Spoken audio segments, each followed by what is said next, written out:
Hello dear friends, स्वागत है आप सभी का हमारे YouTube channel R R tech math में। तो आज हम फिर आपके सामने एक नई वीडियो लेके आए हैं, जिसके अंदर हम जो एक्सरसाइज 15 है, इसके जो विविध के क्वेश्चंस हैं, इनको आज हम कंप्लीट करेंगे। तो सभी विद्यार्थी जल्दी से जल्दी अपने सभी दोस्तों को लाइव लेके आइए और इस वीडियो को उन्हें शेयर करो, जिससे वो सभी विद्यार्थी लाइव आकर पढ़ सकें। तो जितने भी विद्यार्थी इस वीडियो को देख रहे हैं, वो सबसे पहले वीडियो को शेयर करो अपने सभी ग्रुपों में, व्हाट्सएप, फेसबुक, इंस्टाग्राम, टेलीग्राम, सभी जगह, जिससे जो अदर स्टूडेंट्स हैं उनको भी बेनिफिट हो सके। ठीक है, तो चलिए स्टार्ट करते हैं। क्वेश्चन नंबर पहला, निम्नरेखिक प्रोग्रामिंग समस्याओं को आले की विधि से हल कीजिए। यानी हमें ग्राफी विधि से इनको हल करना है। हमें दिया गया है अधिकतम जेड बराबर 4x प्लस वाई, और विवरोध हमें दिए हैं x plus Y less than and equal to 50 और 3x plus Y less than and equal to 90 और नॉन नेगेटिव कंडीशन। ठीक है, तो इसको हमें आले की विधि से हल करना है। तो आले की विधि के लिए हमने एक विधि पढ़ी है, कोणीय विधि।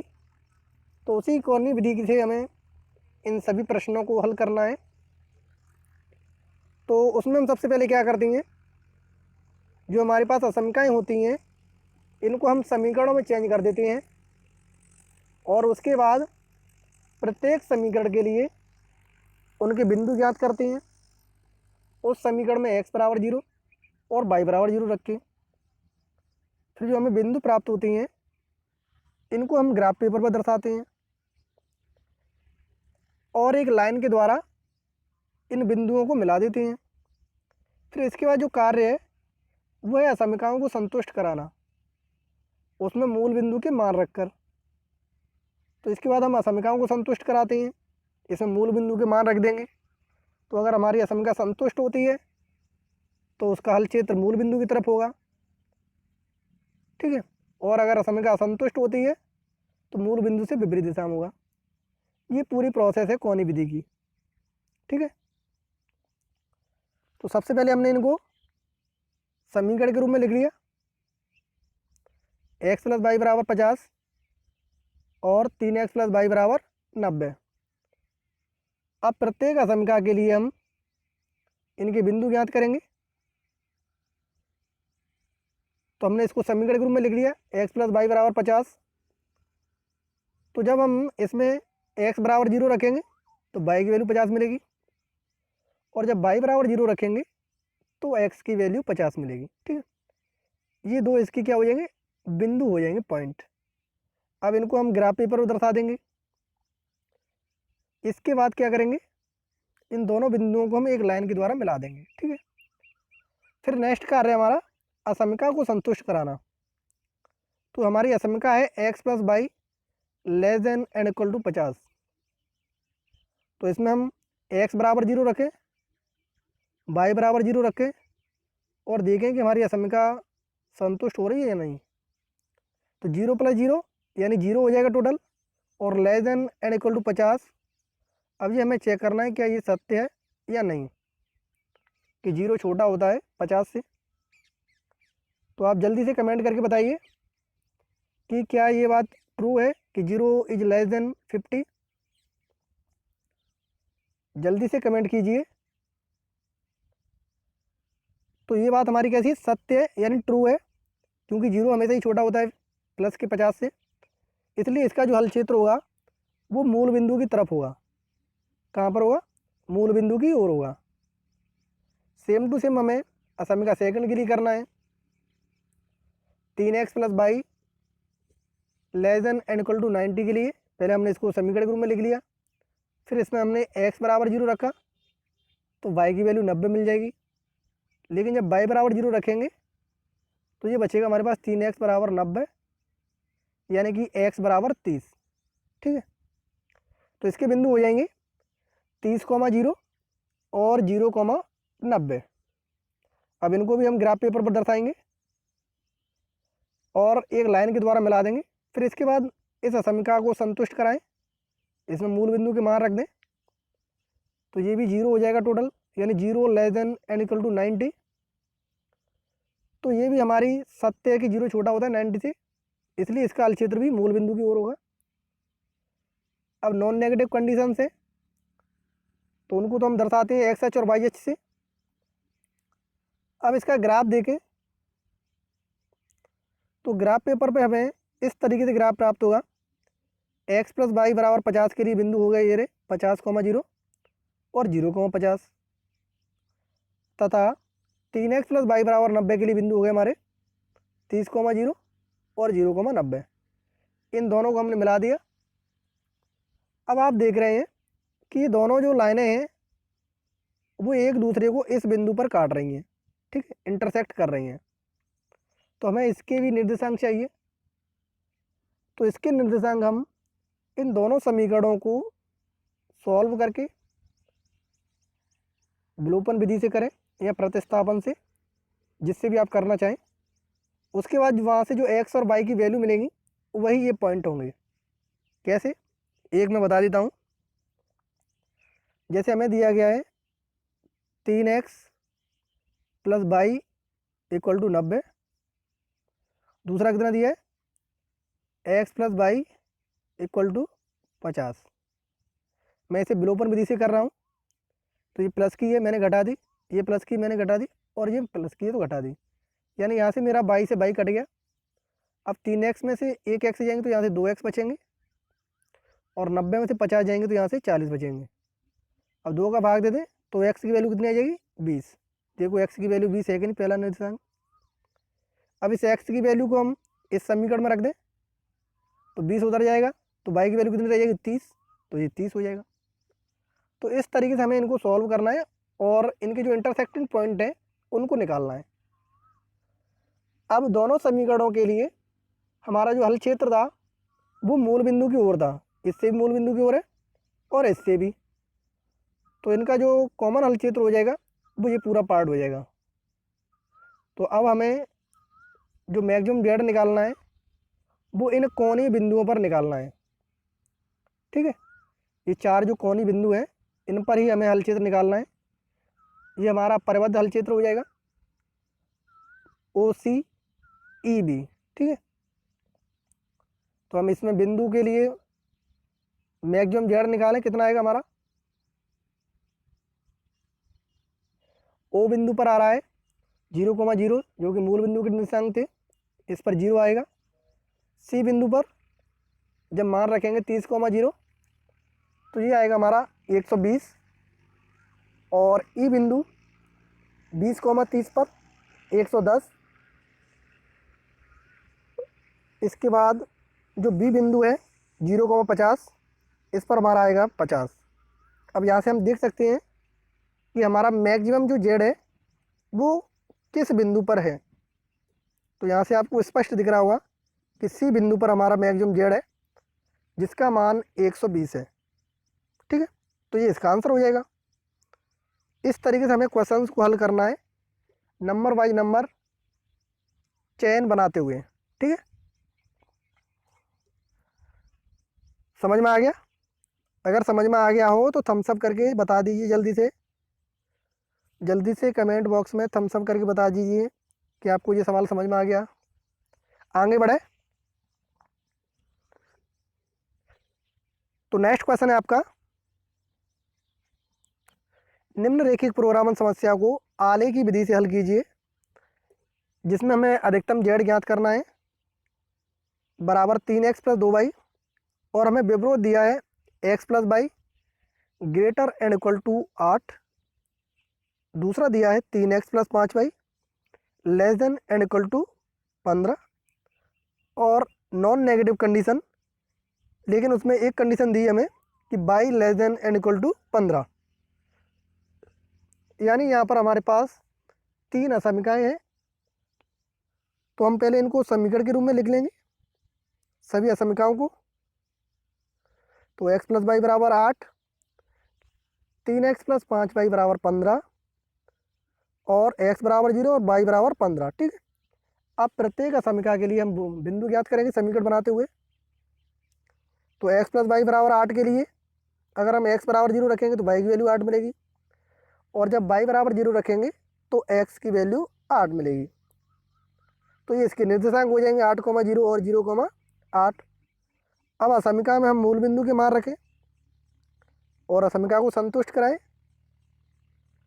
तो यहाँ से देख सकते हैं कि x plus Y greater and equal to 8 है। ठीक है, तो इसमें हम मान रखें 0,0, तो 0 प्लस 0 बराबर 0 ग्रेटर एंड इक्वल टू 8। तो आप लोग बताइए जल्दी से, क्या 0 बड़ा होता है 8 से? जल्दी से कमेंट करके बताइए, क्या 0 8 से बड़ा होता है? ये बात ट्रू है या फॉल्स है? जल्दी जल्दी। तो ये बात फॉल्स है, क्योंकि 0 छोटा होता है पॉजिटिव नंबर से। ठीक है, इसलिए इसका हल क्षेत्र मूल बिंदु के विपरीत दिशा में होगा। ऐसे ही हमें दूसरी असमिका के लिए करना है। 3x plus 5y less than and equal to 15 के लिए। तो पहले हमने इनको समीकरण के रूप में लिख लिया, 3x प्लस 5y बराबर 15। अब इसमें हम x बराबर 0 रखें तो y की वैल्यू हमें 3 मिलेगी, और जब y बराबर 0 रखेंगे तो x की वैल्यू 5 प्राप्त होगी। ठीक है, अब ये हमारे बिंदु हो जाएंगे, इनको ग्राफ पेपर पर दर्शाएंगे और एक लाइन के द्वारा मिला देंगे। अब इसे समीकरण को संतुष्ट कराएं मूल बिंदु के मान रखकर। तो इसमें हमने x बराबर 0 रख दिया और y बराबर 0, तो ये हो जाएगा 0 less than and equal to 15। तो यहाँ से देख सकते हैं कि 0 छोटा है 15 से, यानी ये बात हमारी सत्य है, यानी हमारी असमिका है वो संतुष्ट हो रही है। और जब असमिका संतुष्ट होती है तो उसका हल क्षेत्र जो होता है वो मूल बिंदु की ओर होता है। ठीक है, ऐसे ही नेक्स्ट असमिका y less than and equal to 5 के 15 के लिए, तो ये y बराबर 15 हो जाएगा, यानी इसका x अक्ष है वो क्या हुआ 0 हुआ। और x ग्रेटर 0 के लिए तो उसका x बराबर 0 है, यानी कि इसका y अक्ष होगा। ठीक है, अब इसका ग्राफ पेपर देखें तो ये हमें ग्राफ पेपर प्राप्त होगा। x प्लस वाई बराबर 8 के लिए ये दोनों बिंदु हो गए हमारे, 3x प्लस 5y बराबर 15 के लिए ये दोनों बिंदु हो गए, और y बराबर 15 के लिए ये पूरी लाइन हो जाएगी। ठीक है, इस तरीके से। अब इनके हल क्षेत्र के बारे में देखें तो पहला जो हल क्षेत्र था हमारा x plus Y greater equal to 8 वाला, तो उसके लिए तो ये क्या हो जाएगा मूल बिंदु से विपरीत दिशा में हो जाएगा। ठीक है, और 3x plus 5y less than and equal to 15 के लिए ये मूल बिंदु की तरफ हो जाएगा।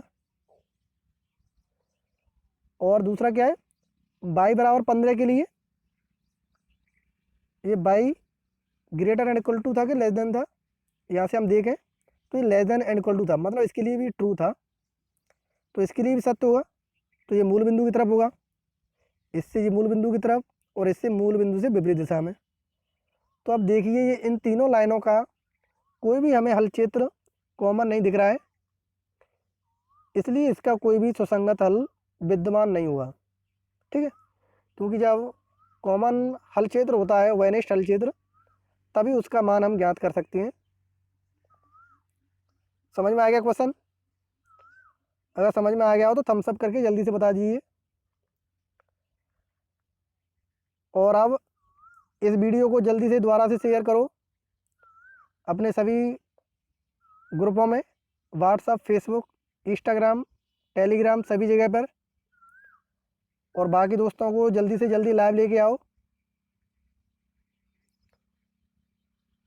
और जो विद्यार्थी हमारे साथ नए जुड़े हैं वो सबसे पहले चैनल को सब्सक्राइब करें, यहाँ पर एक रेड कलर का होगा, उसके बाद एक बेल आइकन आएगा जिसको दबाना है तुम्हें। इससे क्या है जब भी वीडियो लाइव आएगी तो सबसे पहले नोटिफिकेशन आप तक पहुंच जाएगा और आप लाइव वीडियोज का बेनिफिट उठा सकेंगे। ठीक है, तो नेक्स्ट क्वेश्चन है 3। निम्नलिखित प्रोग्रामन समस्या का हल हमें आगे की विधि से ज्ञात करना है, जिसका निम्नतम और अधिकतम जेड हमें दिया है। यानी कि हमें इसमें दोनों एक साथ दिए कंडीशन, मैक्सिमम वाली और मिनिमम वाली। तो इसमें हमें दोनों चीज़ें निकालनी है। और व्यवरोध हमें दिए X plus 2y greater than equal to 100, दूसरा दिया है 2x minus Y less than and equal to 0, और तीसरा दिया है हमें 2x plus Y less than and equal to 200 और नॉन नेगेटिव कंडीशन। तो सबसे पहले हम इनको समीकरण के रूप में लिख लेंगे। तो हमने सभी को समीकरण के रूप में लिख दिया। फिर प्रत्येक असमीकरण को लेते हुए उसके समीकरण बनाकर उसके बिंदु ज्ञात करेंगे। तो इसके लिए हमने बिंदु ज्ञात किए x प्लस 2y बराबर 100 के लिए। जब x बराबर 0 रखा तो y की वैल्यू 50 मिलेगी, और जब y बराबर 0 रखेंगे तो x की वैल्यू 100 मिलेगी। तो ये हमारे बिंदु हो जाएंगे 100, 0 और 0, 50।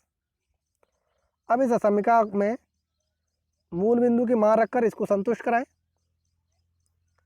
तो इसमें अगर हम x बराबर 0 रखें और y बराबर 0 रखें तो हम देखते हैं कि ये आ रहा है हमारा 0 ग्रेटर एंड इक्वल टू 100। तो ये बात हमारी ट्रू नहीं है, यानी ये फॉल्स है। इसलिए इसका जो हल क्षेत्र होगा वो मूल बिंदु के विपरीत दिशा में होगा।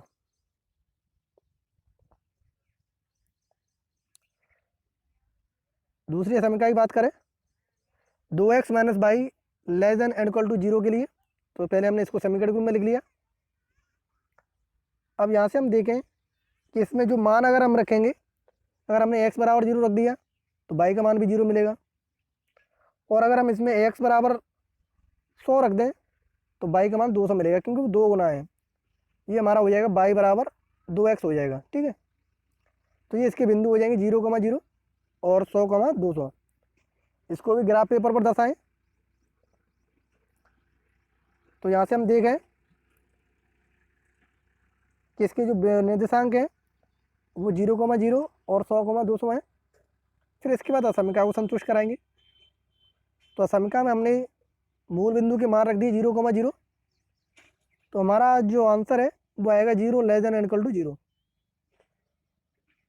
तो कोई भी मान खुद के बराबर तो होता ही होता है, इसलिए हमारी असमीकरण जो है वो संतुष्ट हो जाएगी और मूल बिंदु की ओर होगी।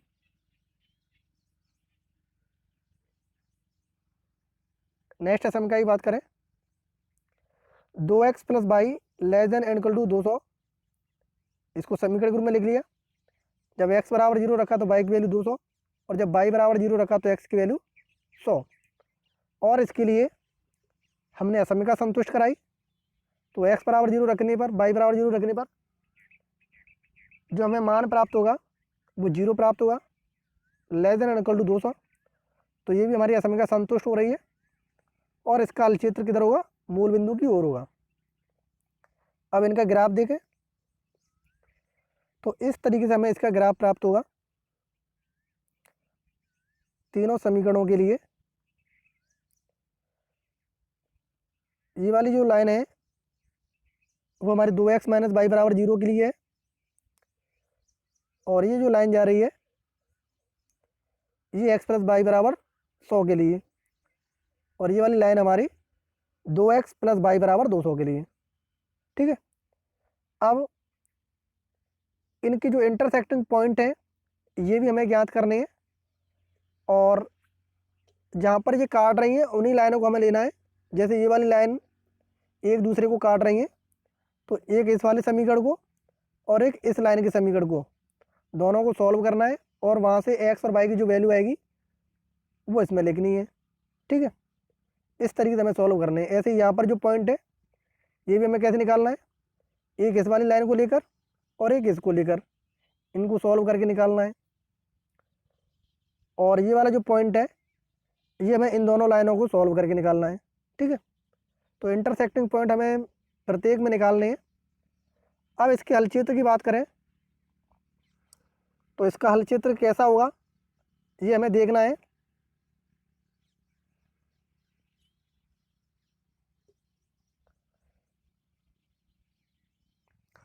तो हमें इसका हल क्षेत्र इस तरीके से प्राप्त हो जाएगा,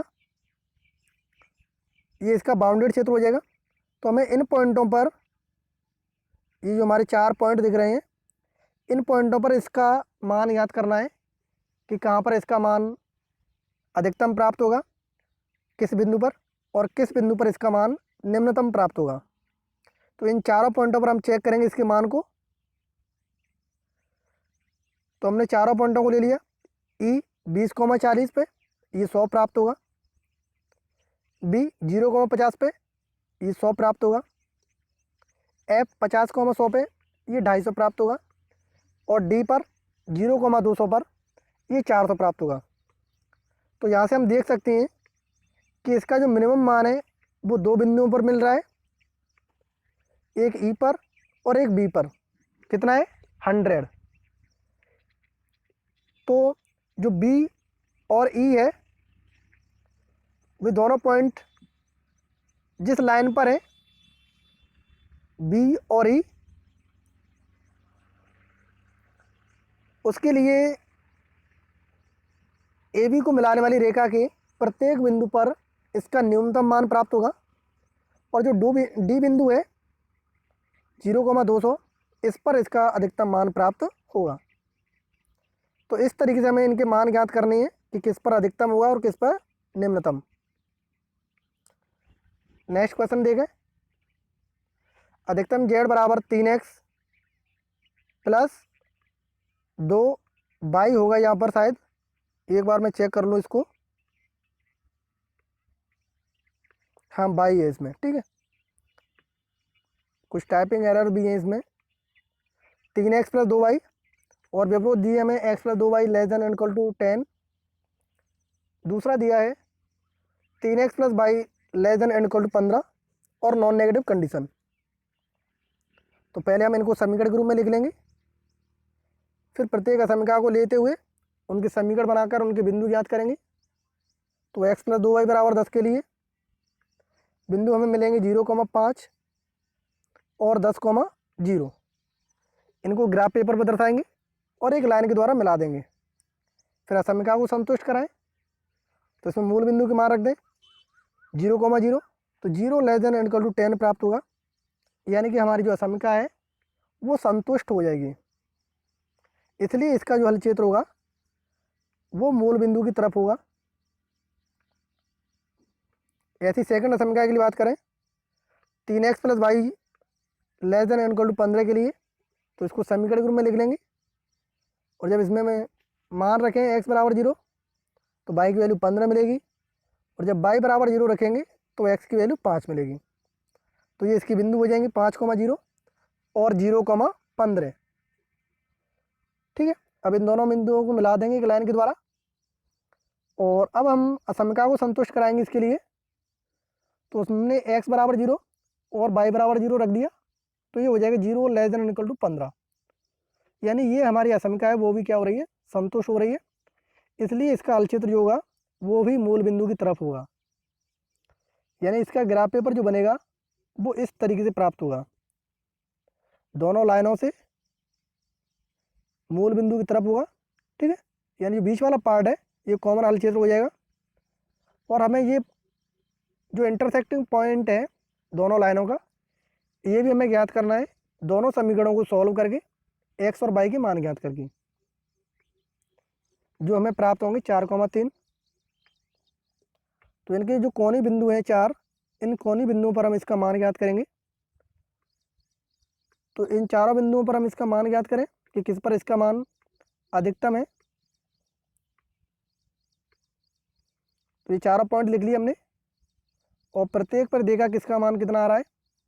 तो ओ पॉइंट पर इसका मान 0 आ रहा है, सी पॉइंट पर 5,0 पर 15 आ रहा है, ई पॉइंट पर 4,3 पर 18, और बी पॉइंट पर 0,5 पर 10। तो यहाँ से हम देख सकते हैं कि 4,3 पर हमारा अधिकतम मान 18 आ रहा है, इसलिए ये इसका अधिकतम मान हो जाएगा। तो मैं समझता हूँ कि आपको क्वेश्चन सभी अच्छे तरीके से समझ में आ रहे होंगे, और अगर कोई डाउट है तो आप कमेंट करके पूछ सकते हैं, मैं उसका आंसर देने की कोशिश करूँगा। नेक्स्ट क्वेश्चन की बात करें, क्वेश्चन नंबर 5, एक बीमार व्यक्ति के भोजन से कम 4000 इकाई विटामिन, 50 इकाई खनिज और 1400 इकाई कैलोरी की संयोजन की होना चाहिए। यानी एक बीमार व्यक्ति को इतना खाना मिलना चाहिए जिसमें इतनी कैलोरी हो। तो खाद्य सामग्री ए और बी क्रम से 4 रुपये और 3 रुपये प्रति इकाई की कीमत पर उपलब्ध है। यदि खाद्य सामग्री ए की एक इकाई में 200 इकाई विटामिन, 1 इकाई खनिज और 400 कैलोरी खाद्य सामग्री, ठीक है, ये तो 400 कैलोरी इसमें हो गई। ऐसे ही खाद्य सामग्री बी में बात करें तो उसकी एक इकाई में 100 इकाई विटामिन, 2 इकाई खनिज और 40 कैलोरी है। तो न्यूनतम लागत प्राप्त करने के लिए हमें खाद्य सामग्री का किस तरीके से संयोजन करना है, ये हमें ज्ञात करना है। तो हमें निम्नतम वैल्यू ज्ञात करनी है। तो सबसे पहले जो खाद्य सामग्रियाँ हैं इनको हम मान लेंगे कि माना कि खाद्य सामग्री ए की x इकाई है और बी की y इकाई है, जिनका हमें संयोजन करना है। तब हमें न्यूनतम z ज्ञात करना है। तो न्यूनतम z बराबर जो उनके रुपए हैं 4x + 3y, और विटामिन के लिए हम देखें उनकी कंडीशन क्या क्या थी। तो 200x + 100y greater and equal to 4000, क्योंकि निम्नतम है यानी कि इससे अधिक नहीं है। ऐसे ही खनिज तेल x + 2y greater and equal to 50, और कैलोरी के लिए 40x + 40y greater and equal to 1400।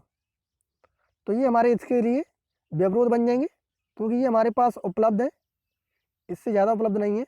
4000 इकाई, 50 इकाई और 1400 इकाई। और फिर इसके बाद नॉन नेगेटिव कंडीशन, अब इसको हम सॉल्व करेंगे कौनी विधि से। तो सबसे पहले हम इनको समीकरण के रूप में लिख लेंगे, और प्रत्येक असमीका को समीकरण के रूप में लिखते हुए उनके बिंदु ज्ञात कर लेंगे। x बराबर 0 रखेंगे तो y की वैल्यू 40 मिलेगी, और जब y बराबर 0 रखेंगे तो x की वैल्यू 20 मिलेगी।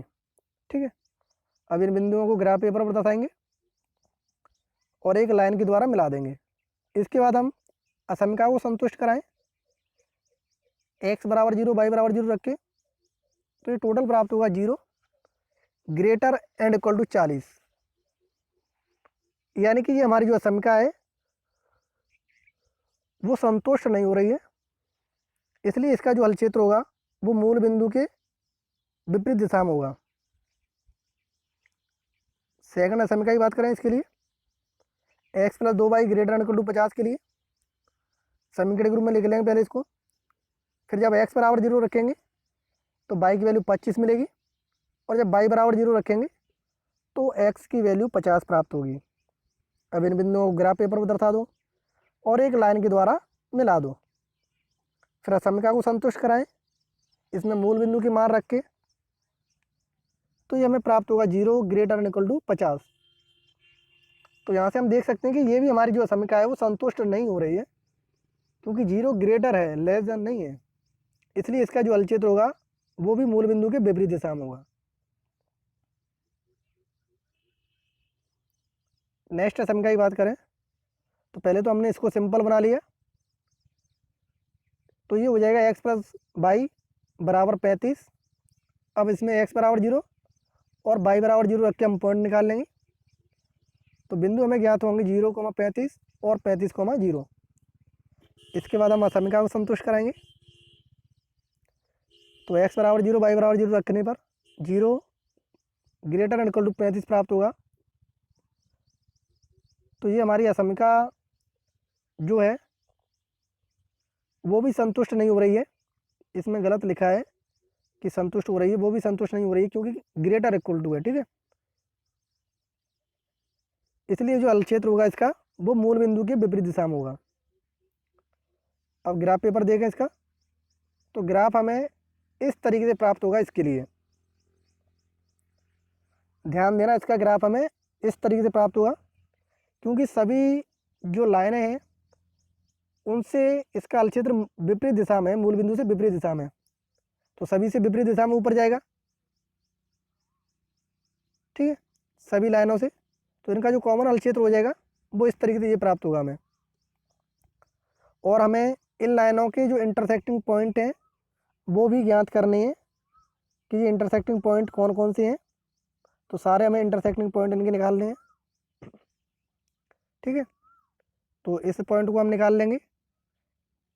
ये इन दोनों लाइनों को सॉल्व करके एक्स और वाई की वैल्यू जो मिलेगी वो यहाँ पर मिलेगी, और एक ये पॉइंट निकालना हमें। ठीक है, इसके अंदर हमारी 3 लाइन है, तो कोई सी भी 2 लाइन सॉल्व कर लेंगे, उसके बाद हम निकाल लेंगे इसे। तो इस तरीके से हमें इन बिंदुओं को निकालना है। तो ये हमारा अपरिबद्ध हल क्षेत्र हो जाएगा। तो इसके जो कोने बिंदु हैं इन पर हम इसका मान ज्ञात करेंगे। कौन कौन से हैं? 50,0, 20,15, 5,30 और 0,40। इन पर हम मान ज्ञात करेंगे और चेक करेंगे किस पर मान इसका हमें प्राप्त हो रहा है। तो सी बिंदु पर हमने निकाला 50,0 पर, तो इसका मान हमें प्राप्त होगा, ये गलत है, यहाँ पर x बराबर 50 रखेंगे तो 200, और y बराबर 0 हो जाएगा तो 200 इसका प्राप्त होगा। ऐसे ही h बिंदु पर निकालेंगे तो ये हमें 125 प्राप्त होगा। j बिंदु पर 110 और b बिंदु पर 120। ठीक है, तो यहाँ से हम देख सकते हैं कि सारणी में जो बिंदु पर उद्देश्य फलन का मान निम्नतम है वो कितना है? 110 है। इसलिए इसका जो मिनिमम मान होगा वो कितना होगा? 110। अब ये हमें किससे मिला है? 4x + 3y less than and equal to 110 से। तो इसके लिए अगर हम बिंदु निकालेंगे तो इस तरीके से हमें बिंदु प्राप्त होंगे जिन पर हमें इसका मान प्राप्त होगा। ठीक है, तो इस तरीके से आपको प्रश्नों को सॉल्व करना है। तो मैं समझता हूँ कि आपको ये सभी प्रश्न अच्छे तरीके से समझ में आ गए होंगे। और अगर फिर भी कोई डाउट है तो आप कमेंट बॉक्स में कमेंट करके पूछ सकते हैं। तो सभी विद्यार्थी इस वीडियो को ज़्यादा से ज़्यादा शेयर करें और अपने सभी दोस्तों को लाइव लेके आया करें। तो आज के लिए इतना ही दोस्तों, नेक्स्ट लेक्चर में मिलते हैं एक और नई वीडियो के साथ। इसको जो क्वेश्चंस रह गए बाकी उनको कंप्लीट करेंगे हम। तो जय हिंद दोस्तों।